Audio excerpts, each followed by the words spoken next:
featured this air rifle before. It's my 1968 production Benjamin 342. Looks just like a 312 and 317 and 310. The reason it does is because it's almost the same gun. Only differences are the way the front cap is secured. This one has roll pins. The 312 series has a screw, or a couple of screws. Actually, it has a screw in the front and pins. Screw to secure the pins. That's a better way to do it in my opinion, but I guess it's less expensive to do roll pins. Makes it more difficult to take down though. And the other thing is the 342 has a 340 and 342 and 347 has a different safety. The 310, 312, 317 have problems with the safety, and that's why they redesigned that, although they made it from, what was it, 1958 through 1967, but apparently they had some complaints of the safety on it. But when I got this, I ended up having to rebuild the valve. And the reason I did is because it had what is a common problem with these and the 312 series, where it would retain air after the shot, even on as little as 2 pumps, and that's unacceptable.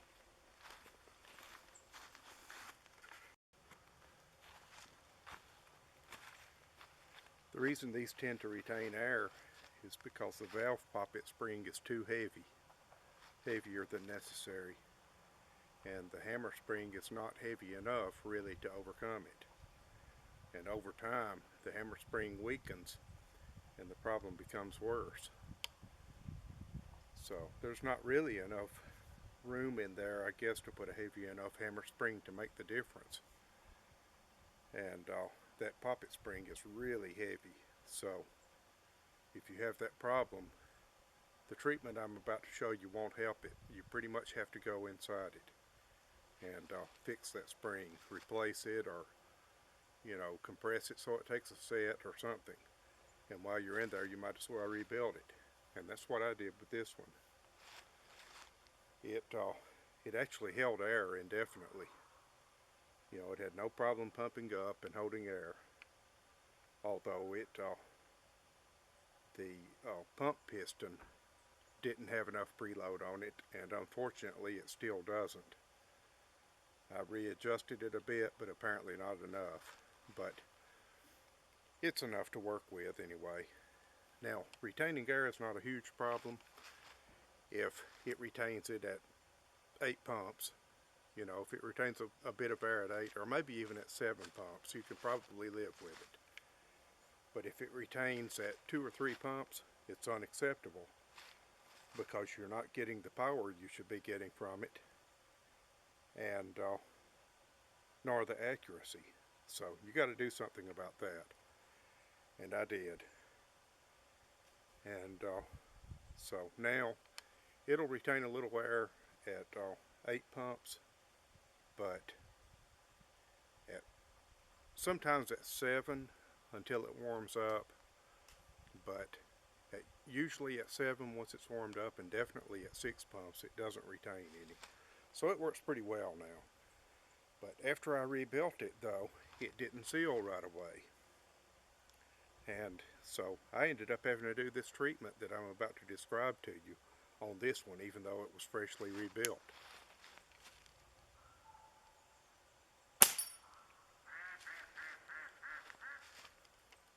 Right there you see what I'm talking about with the preload on the piston. That's what it does.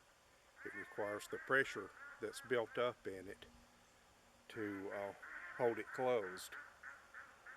So it should have a little bit of preload so it'll stay closed on its own. But first, you need to pump it the correct way. The best way to pump it is to cock it, leave it open, and then pump it. And you should feel pressure building up as you pump it. If you don't, it's still open. Listen at the muzzle. Actually, you want to make sure that there's no pellet in there. If you look down, while the bolt is open, you look down it and see that there's no pellet in there. And it cannot fire as long as that bolt is open.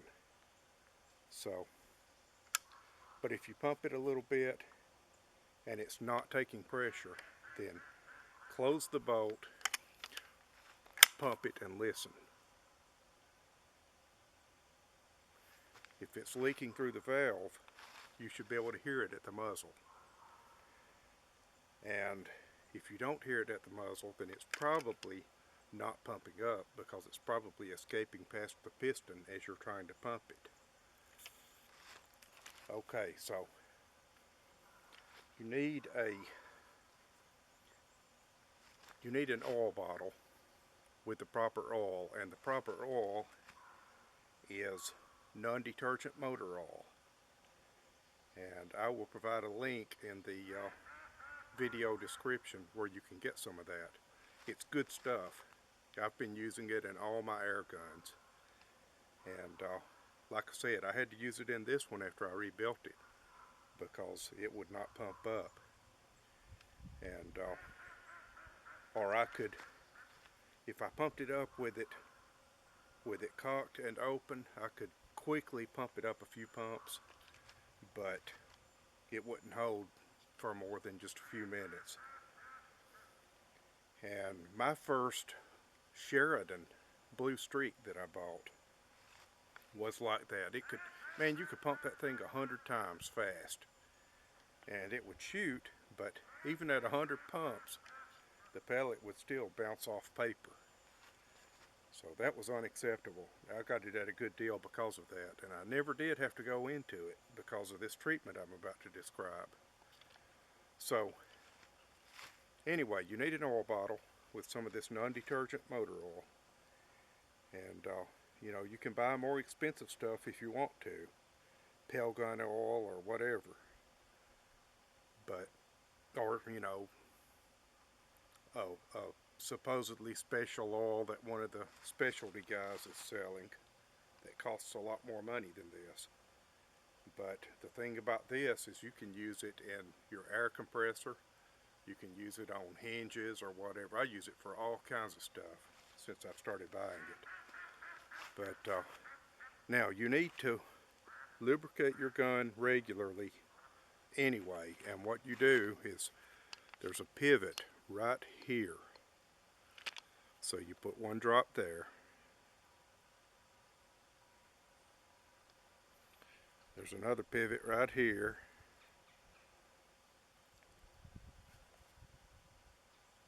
Put a drop there. And of course there's the arm pivot here. Put a drop there, probably one on each side. In fact, you could put one in the middle too. Okay, now right there you can see the piston. You want to put a little bit on it. There's a felt wiper right here at the top of it, and you want to soak that. But here's what you need to look at now. If it's not pumping up and holding air, if you look right here, there's an air hole right there. And on some guns it says, do not put oil here. But that's exactly what you need to do. And what it does is, when the piston passes it, it draws in oil. I mean, it draws in air. It takes an air intake right there at the end. And so if it's not sealing, what you want to do is take it down, bring it up, and hold the nozzle of your bottle over that. And you might want to get a little help doing this, but you want to squeeze a drop into that just as it intakes, or squeeze a drop so it covers it, so that it'll draw it in as it draws air in. And one drop is not going to hurt it if it is sealing. If it's not sealing, you want to put more and more in there until it does start. So that's what you want to do, and pump it up and dry fire it. Do it again.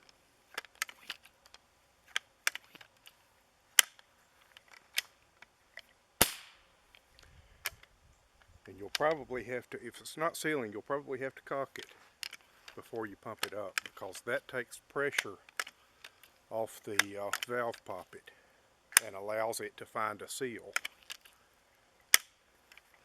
So you keep doing that. You do it a few times, and a lot of times the first time you try that, it'll start holding a bit more, but you keep doing it.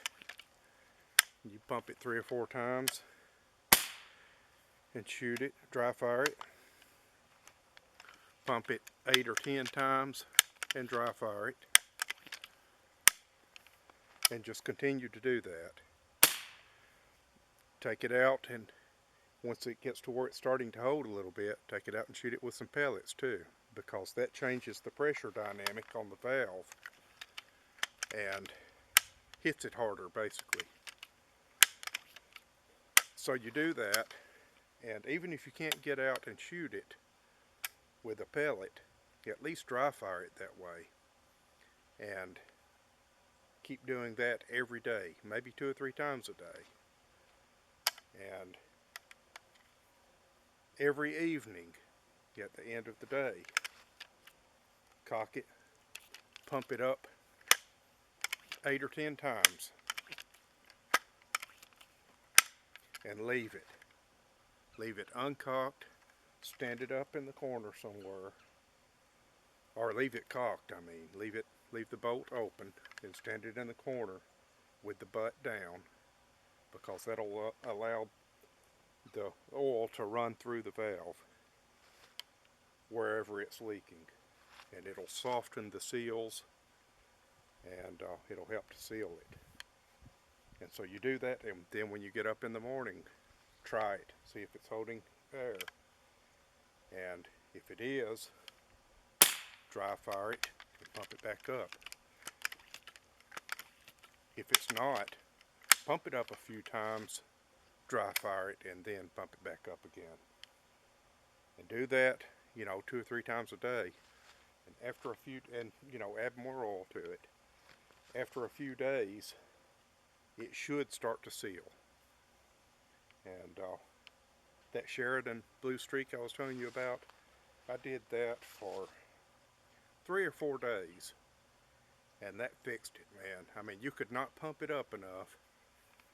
You probably couldn't get 100 feet per second out of it, no matter how many times you pumped it. But just doing that and not replacing any parts brought it up to full power. The thing does close to 700 feet per second now, and it holds air. I can pump it up and set it in a corner for 6 months, and it'll still be holding air.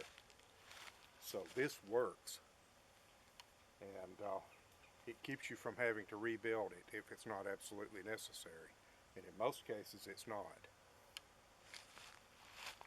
So check the video description. There's a link to some of the oil that I use, the very brand that I use, in fact, so it's proven, and some oil bottles if you don't have one, and maybe some other stuff. And keep watching my videos. Watch the video playlist at the bottom of this video, or at the end of this video, and subscribe if you like it. Thanks.